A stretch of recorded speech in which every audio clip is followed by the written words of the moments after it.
Hello दोस्तों, आज हम जिस मूवी को एक्सप्लेन करने जा रहे हैं उस मूवी से आपको पता लगेगा कि किस तरह से एडवर्टाइजमेंट कंपनी हमारे दिमाग में अपने प्रोडक्ट को छापती है। और इस मूवी में काफी ज्यादा ट्विस्ट और रोमांस शामिल है। मूवी का नाम है फोकस, जो कि 2015 में रिलीज हुई थी। ये विल स्मिथ की बेस्ट मूवी में से एक है। मूवी की शुरुआत में हम निक्की नाम के आदमी को देखते हैं। निक्की एक रेस्टोरेंट में बैठ के डिनर कर रहा होता है, तभी उसके पास एक जैसी नाम की लड़की आके बैठ जाती है। जैस दरअसल एक आदमी से बचने के लिए उसके पास आके बैठ, क्योंकि एक बूढ़ा आदमी उसे अकेला समझकर उसे परेशान करने की कोशिश कर रहा था और उसके क्लोज आने की कोशिश कर रहा था। जैस निक्की की तरफ देख के बोलती है, क्या तुम मेरे 5 मिनट के लिए बॉयफ्रेंड बन सकते हो? जिस पर निक्की उसे अजीब नजर से देखने लगता है। जैस उससे पूछती है, कहीं तुम सीरियल किलर तो नहीं हो? जिस पर निक्की बोलता है, ये सामने वाले पे डिपेंड करता है। और ऐसे कुछ देर बातें करने के बाद ये एक रूम में जाकर रोमांस करने लगते हैं। तभी धमाके के साथ रूम का गेट खुलता है और एक आदमी वहां आकर गन पॉइंट पर निक्की को गोली मारने की धमकी देता है। जिस पर जैस निक्की को बताती है कि ये मेरा पति है और ये पहले भी काफी ज्यादा मर्डर कर चुका है। जिस पर निक्की उस इंसान से कहने लगता है कि तुम्हें मुझे मार देना चाहिए क्योंकि मुझे ब्रेन ट्यूमर है। निक्की उस आदमी से बचने के बजाय उसे खुद को मारने के लिए उकसाने लगता है। इतना उकसाने के बावजूद सामने खड़ा इंसान निक को गोली नहीं मारता। इसके कुछ ही देर में जैस हैरान होते हुए बोलती है कि ये हमारा प्लान समझ चुका है। दरअसल निक्की को बातों में फंसाना और उसे रूम तक लेके आना ये जैस का ही प्लान था। वो ऐसे ही लोगों को डरा कर लोगों से पैसे लूटा करती थी, लेकिन इस बार उसका प्लान फेल हो गया क्योंकि निक्की उनकी चाल को समझ चुका था और निक्की ने कैंसर वाली बात भी झूठ कही थी। जिसके बाद निक्की वहां से बिना पैसे दिए निकल जाता है। निक्की उनका प्लान इसलिए समझ पाया क्योंकि वो भी एक बहुत बड़ा ठग था। अगले सीन में जैस जब होटल से निकलकर वहां से जा रही थी, तब निक्की भी उसके साथ साथ चलने लगता है और जैस को कॉफी के लिए ऑफर करता है। क्योंकि जैस पहले ही निक्की से काफी इंप्रेस हो चुकी थी, इसलिए वो उसे मना नहीं करती। अगले सीन में जैस उसे चोरी करने की ट्रिक के बारे में पूछने लगती है, जिस पर निक्की बताता है कि ये सारा खेल सिर्फ फोकस का है। और निक्की बताता है कि इंसानों का दिमाग मल्टीटास्किंग नहीं कर सकता। और ये सारी बातें बताते बताते निक्की जैस की वॉलेट और घड़ी को चुरा लेता है और ये सब देख के जैस हैरान रह जाती है। अगले दिन जैस की जिद की वजह से निक्की उसे ये दिखाने के लिए तैयार हो जाता है कि वो किस तरह से चोरी करते हैं। दरअसल निक के साथ उसकी टीम भी होती है जो सभी मिलकर चोरी किया करते हैं। इसके बाद जैस निक्की की टीम के साथ मिलकर भीड़ वाले इलाके में जाती है और निक्की एक बालकनी पे खड़ा होकर उन पर नजर रख रहा होता है। निक्की की टीम का एक मेंबर जैस को बताता है कि हम किस तरह से चोरी को अंजाम देते हैं। इसके बाद ये लोग अपना काम शुरू करते हैं। यहाँ जैस चोरी करने के मामले में निक्की की टीम से भी आगे निकल गई थी। ये सब देख के निक्की के साथ निक्की के टीम के मेंबर भी काफी हैरान रह जाते हैं। दरअसल जैस इतनी भी बेवकूफ नहीं थी जितना निक्की उसे समझ रहा था। इसके बाद निक्की जैस को वो वाली जगह दिखाता है जहाँ पर चोरी का सामान बेचा जाता है और यहाँ पर चोरी किया हुआ काफी सारा महंगा सामान पड़ा हुआ था। और यहीं पे पड़ा हुआ एक नेकलेस जैस को पसंद आ जाता है, लेकिन निक्की उसे वापस रखवा देता है। इसके बाद निक्की जैस को समझाता है कि हम इतने भी अमीर नहीं हुए कि ऐश की जिंदगी जी सके और ये सब बस एक फैंटेसी है। इसके बाद निक्की जैस को एक की कार्ड देके बोलता है कि अभी हमें साथ में काफी सारे काम करने हैं। दरअसल निक्की ने जैस के लिए होटल में एक रूम बुक कर रखा था, लेकिन जैस को देख के लग रहा था कि आज रात वो निक्की के बिना नहीं रहना चाहती। इसके बाद निक्की के कहने पर ही जैस एक कैब पकड़कर होटल रूम पहुंच जाती है। अभी भी जैस निक के बारे में ही सोच रही थी। तभी जैस को डोरबेल बजने की आवाज सुनाई देती है, जिसपे वो समझ जाती है कि ये जरूर निक ही होगा। जब वो दरवाजा खोलती है तो वो देखती है कि सामने निक ही खड़ा होता है। एक मिनट गाइस, निक्की निक्की बोल के मेरी जबान छिल गई है, अब से मैं इसको निक बोलूंगा। दोस्तों, वीडियो बनाने में काफी मेहनत लगती है। अगर आप चैनल पे नए हो तो यार चैनल को जरूर सब्सक्राइब कर देना। तो हम कहानी में आगे बढ़ते हैं। और निक को देखते ही जैस उसे किस करना शुरू कर देती है और जिसके बाद वो पूरी रात रोमांस करते हैं। अगले दिन हम जैस को फरहाद के साथ बात करते हुए देखते हैं। फरहाद निक का ही फ्रेंड है, जिसकी बातों से पता लगता है कि वो काफी समय से निक को जानता है। जैस और फरहाद के आपस में बातें करते समय ही फरहाद को काफी जोर से अटैक आने लगता है और वो जोर जोर से चिल्लाने लगता है। और जैसे ही रेस्टोरेंट में बैठे हुए लोगों का फोकस फरहाद की तरफ जाता है, वैसे ही जैस और उसके टीम मेंबर यहाँ पे खड़े लोगों का कीमती सामान चुराने लगते हैं, जिससे हमें पता लगता है कि ये सब भी निक्की का एक प्लान था। जिसके थोड़ी देर बाद निक वहाँ आकर जैस और फरहाद को एक एम्बुलेंस में बिठाकर सेफ ले जाता है। और अगले सीन में हम निक और उसके फ्रेंड को आपस में पार्टी करते हुए देखते हैं, जहाँ पर निक अपने दोस्तों को बताता है कि हमने $1.2 मिलियन का टारगेट अचीव किया है। जिसके बाद निक का पार्टनर उसे बताता है कि इसे पैसों को संभालने की जिम्मेवारी तुम्हारी है और हाँ, तुम गैम्बलिंग से दूर रहना। इसके बाद अगले दिन निक और जैस एक रग्बी मैच देखने के लिए स्टेडियम में जाते हैं और इधर ही इनके सामने एक लड़की जब अपने सीट से उठकर जाने लगती है, तब जैस निक से बोलती है कि कम से कम 8 आदमी इसे मुड़कर जरूर देखेंगे। और निक कहता है नहीं, सिर्फ 3 लोग ही देखेंगे। और तभी इनके पीछे एक लियोन नाम का आदमी बोलता है 5, कम से कम 5 आदमी उसे मुड़कर देखेंगे। जिसके बाद कम से कम 7 लोग उसे मुड़कर देखते हैं। अब जैस का अंदाजा ज्यादा सही होने की वजह से जैस इस बैट को जीत जाती है। इसके बाद लियोन के कहने पर निक ग्राउंड में खेलने वाले लोगों के ऊपर बैट लगाना शुरू कर देता है और निक 2 बार उस आदमी से हार जाता है और उसके बाद निक की 10,000 की उससे बैट लगाता है और निक बोलता है कि अब जो भी प्लेयर कैच पकड़ने की कोशिश करेगा वो कैच छूट जाएगी और लियोन कहता है नहीं, वो कैच पकड़ लेगा। और कुछ देर बाद जब एक प्लेयर दूसरे प्लेयर को पास देता है तो वो कैच पकड़ लेता है और निकी ये बैट भी हार जाता है। अब तक निकी $15,000 से भी ज्यादा हार चुका था। जैस निकी को समझाते हुए बोलती है कि अब हमें यहाँ से चलना चाहिए, लेकिन अब निक काफी गुस्से में लग रहा था और अब निक गुस्से में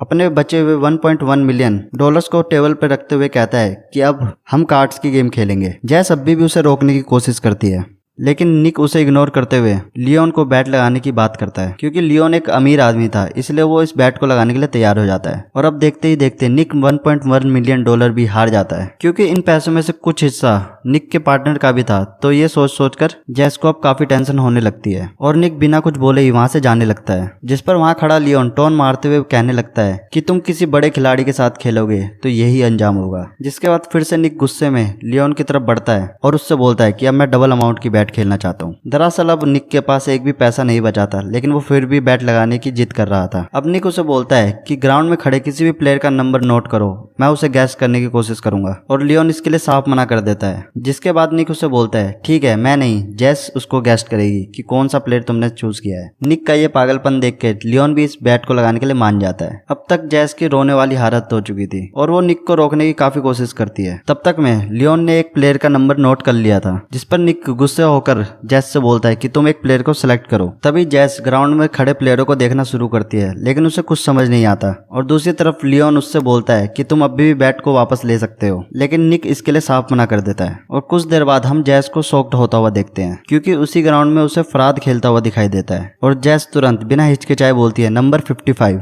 और ये सुनने के बाद लियोन पागलों की तरह हंसना शुरू कर देता है और कहता है तुम ये बैट जीत चुके हो। लियोन को खुद इस बात पर यकीन नहीं हो रहा था कि निक $2.2 मिलियन जीत चुका है। इसके बाद निक और जैस वहां से पैसे लेकर निकल जाते हैं और टैक्सी में बैठते ही जैस निक को पीटने लगती है, क्योंकि अब तक की उसकी प्लानिंग के बारे में जैस को भी नहीं पता था। और जैस को भी ऐसा ही लग रहा था कि हमने निक के गुस्से के चक्कर में सारे पैसे गवा दिए हैं। और निक उसे समझाते हुए कहता है कि लियोन एक बहुत बड़ा जुआरी है और शायद ही कोई ऐसा जुआ होगा जो उसने ना खेला हो। जिस पर जैस हैरान होते हुए पूछती है कि तुम्हें इतना सब कैसे पता और ये कैसे पता लगा कि वो 55 नंबर को ही चूज करेगा। जिस पर निक उसे बताता है कि मैं काफी पहले से ही ये नंबर उसे बता रहा था। इसके बाद स्टोरी फ्लैशबैक में जाती है, जहाँ पर हम देखते हैं कि निक के आदमी पहले से ही लियोन को फॉलो कर रहे थे और उन सब ने लियोन के माइंड में, सबकॉन्शियस माइंड में 55 नंबर बिठा दिया था। जहाँ भी वो जाता था उसे किसी न किसी शेप में 55 नंबर ही दिखाया जाता था। आज सुबह जब लियोन अपने होटल रूम से चला तो सुबह उसे फराद भी दिखाई दिया था और इसके अलावा उसके चारों तरफ 55 ही नंबर दिखाया जा रहा था। और यहाँ तक कि कुछ देर पहले उसने जिस लड़की के साथ एंजॉय किया उसके कमर पर भी 55 नंबर ही लिखा हुआ था। यहाँ तक कि बैटिंग रूम में जो सॉन्ग प्ले किया जा रहा था उसमें भी काफी बार 55 नंबर आता है। बार बार वो नंबर दिखने के कारण ही लियोन के माइंड ने उसे ये नंबर चूज करने पर मजबूर किया। जो कुछ भी हम जाने अनजाने सबसे ज्यादा बार देखते हैं या सुनते हैं, तो हमारा सबकॉन्शियस माइंड उसी चीज को चुनने का फैसला करता है। और इसी तरह एडवर्टाइजमेंट कंपनियां हमारे दिमाग को कंट्रोल करती है, एक ही प्रोडक्ट को बार बार दिखाकर हमें वो चुनने के लिए मजबूर करती है। इसके बाद स्टोरी प्रेजेंट में आती है। निक की ये सब बातें सुनकर जब जैस उसे किस करने की कोशिश करती है तब निक उसे बोलता है कि तुमने अच्छा काम किया और उसे उसका हिस्सा देकर यहाँ से निकल जाता है। जैस के बार बार रोकने पर भी निक नहीं रुकता और वो वहाँ से चला जाता है। निक के जाने के बाद हम जैस को रोता हुआ देखते हैं, क्योंकि अब वो निक को चाहने लगी थी और निक के ऐसे अचानक चले जाने की वजह से जैस को बिल्कुल भी अच्छा नहीं लगता। सीन यहीं पर कट होता है और उसके बाद हमें सीधा 3 साल बाद का सीन दिखाया जाता है। यहाँ पर हम निक को एक बहुत ही बड़े रईसजादे को लूटने का प्लान बनाते हुए देखते हैं, जिसका नाम होता है गैरिगा। क्योंकि गैरिगा एक स्पोर्ट कार का शौकीन है, उसे अपनी कारों को मेंटेन रखने के लिए एक इंजीनियर चाहिए था। निक अपने आप को एक अच्छा इंजीनियर बताकर गैरिका को इंट्रोड्यूस कराता है। निक के वहां से जाने के बाद गैरिका का बॉडीगार्ड उससे कहता है कि मुझे इस इंसान पे बिल्कुल भी भरोसा नहीं है। उसी शाम हम निक को एक पार्टी में देखते हैं। एक्चुअल में गारिगा ने ही उसे इस पार्टी में बुलाया था। यहाँ पर निक्की को जैस भी दिखाई देती है। जब जैस गारिगा को किस करती है तो निक समझ जाता है अब जैस गारिगा की गर्लफ्रेंड बन चुकी है, और ये देखकर निक को बिल्कुल भी अच्छा नहीं लगता। यहाँ से निकलकर जैस निक को बताती है कि गारिगा को मेरे पास्ट के बारे में कुछ नहीं पता और तुम भी उसे कुछ मत बताना। निक अब तक काफी शराब पी चुका था, उसे ये बात बिल्कुल बर्दाश्त नहीं हुई कि जैस उसकी आंखों के सामने किसी और को किस कर रही थी, और नशे की हालत में निक गारिगा के फेस पर जोर के पंच मारता है, जिसके बाद निक को पकड़कर यहाँ से से बाहर निकाल दिया जाता है। क्योंकि निक नशे में था तो ये देखते हुए गारिगा उसे काम पर से नहीं निकालता है। अगले दिन गारिगा का मैनेजर निक को काम के बारे में बताता है। तभी निक जैस को वहाँ आते हुए देखता है। यहाँ पे फिर से गारिगा और जैस आपस में रोमांस करने लगते हैं और इसीलिए मीटिंग के बीच में निक का ध्यान जैस की तरफ जा रहा था। और मीटिंग के बाद निक जैस के पास जाता है और उसे समझाता है कि तुम्हें इतने छोटे कपड़े नहीं पहनने चाहिए, क्योंकि यहाँ पे ऑस्ट्रेलियन भी घूम रहे हैं जो तुम्हें अजीब तरीके से देख रहे हैं। जिस पर जैस उसे इग्नोर कर वहाँ से चली जाती है। इसके बाद हम जैस और निक को किसी दूसरी जगह पर बातें करते हुए देखते हैं, जहाँ पर जैस निक से पूछती है कि 3 साल पहले तुम मुझे ऐसे छोड़कर क्यों चले गए थे। निक जैस को समझाने की कोशिश करता है लेकिन वो उसे कन्विंस नहीं कर पाता। इसके बाद निक फरहाद की मदद से जैस को समझाने की कोशिश करता है, क्योंकि जैस और फरहाद भी आपस में एक अच्छे दोस्त बन चुके थे। तो फरहाद जैस से मिलने जाता है और जैस को वही वाला नेकलेस देता है जो किसी टाइम पे चोरी के सामान में जैस ने उसे पसंद किया था। और फरहाद के कहने पर जैस निक से मिलने के लिए मान जाती है। इसके बाद निक की बातों से समझ आता है कि वो दोबारा जैस के साथ रिलेशनशिप में आना चाहता है, जिस पर जैस बोलती है कि मैं तुम पर विश्वास नहीं कर सकती और वहां से जाने लगती है। इसके दूसरे सीन में जब सैड होकर निक अपने रूम पर आने लगता है, वहां जैस पहले से ही रूम के बाहर बैठी हुई थी। यहाँ हम लोगों को पता चलता है कि जैस अब भी निक को पसंद करती है, इसीलिए वो चाहकर भी खुद को नहीं रोक पाई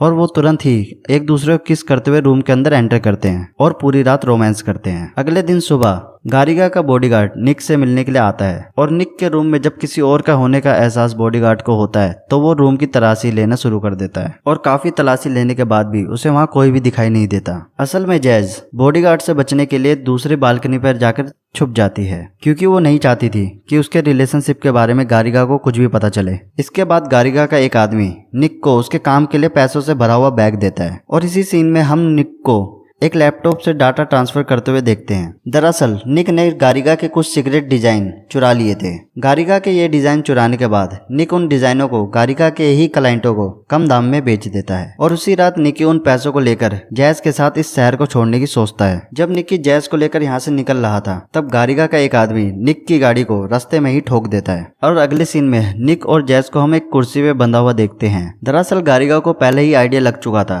कि निक उसे यहाँ पर लूटने के लिए ही आया है और गारिगा ने पहले ही अपने आदमियों को उस पर नजर रखने के लिए रख रखा था। लेकिन गारिगा को यह समझ नहीं आया कि इतनी हाइट सिक्योरिटी होने के बावजूद निक ने मेरा पासवर्ड कैसे पता लगाया।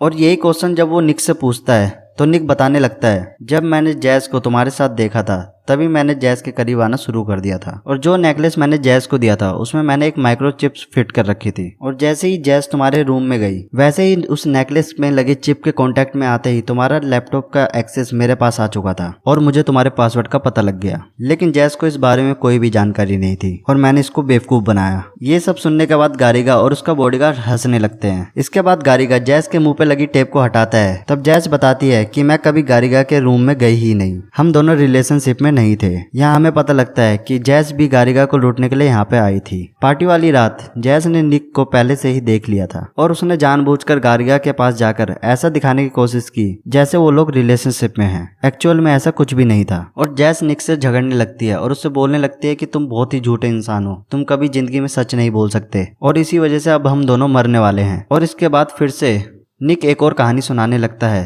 तभी गारिगा का बॉडीगार्ड अचानक से उसके सीने पर गोली चला देता है और वो कहता है कि अब हम इसके और झूठ नहीं सुनेंगे। और इसके बाद गारिगा का बॉडीगार्ड जैस को शूट करने के लिए आगे बढ़ता है, जिस पर गारिगा उसे रोक लेता है और उसे बोलता है कि मैं पुलिस का कोई भी लफड़ा नहीं चाहता। और गारिगा अपने बॉडीगार्ड को बोलता है कि अब तुम ही इस लफड़े को संभालोगे और ऐसा बोलकर वो वहां से चला जाता है। अब तक निक की सांसें थम चुकी थी और वो वहां पे बेहोश पड़ा हुआ था। तभी वहां पे खड़ा बॉडीगार्ड अपनी किट की मदद से निक को होश में लाता है और कहता है मैंने इसके दिल पर गोली नहीं मारी थी और जल्दी ये होश में आ जाएगा।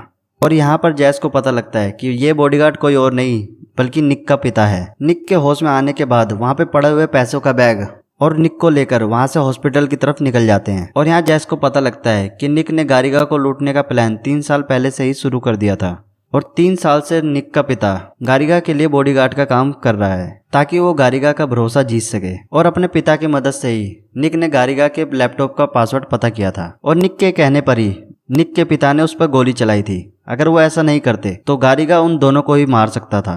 मूवी के एंड में हम निक और जैस को हॉस्पिटल की तरफ जाते हुए देखते हैं और इसी सीन के साथ ये मूवी यहाँ पे खत्म होती है। दोस्तों ये मूवी एक्सप्लेन आपको कैसा लगा आप कमेंट सेक्शन में जरूर बताइएगा और अगर आप इस चैनल पर नए हैं तो इस चैनल को सब्सक्राइब कर दीजिएगा। मिलते हैं अगली एक्सप्लेन मूवी में, तब तक के लिए गुड बाय।